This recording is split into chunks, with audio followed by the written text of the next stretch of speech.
The Intelligent Ground Vehicle Competition, also known as IGVC, provides us with an excellent opportunity to integrate the software system and the latest technology into a physical device. The purpose of this competition is to develop and construct a ground vehicle. This year, me and my team are working on the software perspective of this project. Our task is to maintain and build a software system that will be incorporated into a physical device, which is a ground vehicle, and we are required to work on the stuff related to the lane detection, object detection, edge detection, and many more. This is the lane detection section of the IGVC. And here I'll be running the code of how we detect lanes. So we can get them through either a video feed, either through a real-time camera, or we can get through recording.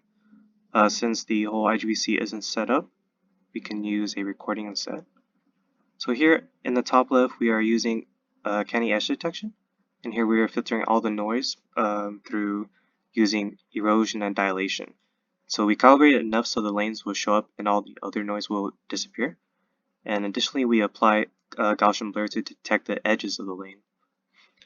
And so we then made a region of interest to minimize the detection error, especially during curves.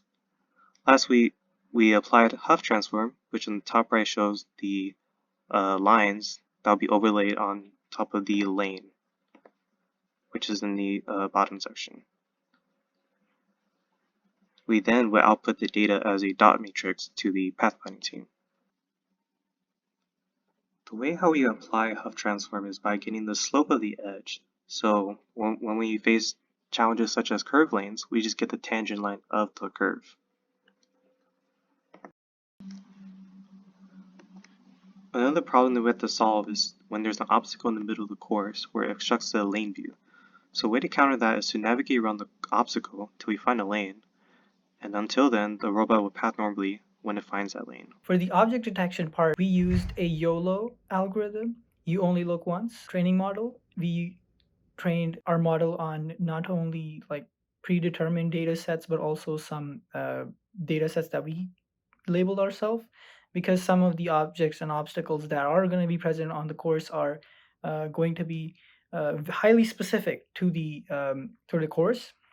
Hence, we had to train it on some custom images as well. A challenge for this was also to retain real-time processing of and detection of the images as the vehicle moves forward, and keeping track of the already detected obstacles. We utilized TensorFlow and OpenCV in conjunction. We chose to use YOLO specifically because it's highly attuned towards real-time applications and real-time processing of images and quick turnaround time. This improved the decision-making process. The video processing part involved frame extraction, and then using dissecting those frames for potential obstacles in the path, and then a result aggregation to be able to aggregate the frames at the end and remain consistent with the movement of the vehicle. Putting all that together, finally, we generated a dot matrix that you can see here to be sent over to the path planner module of the vehicle.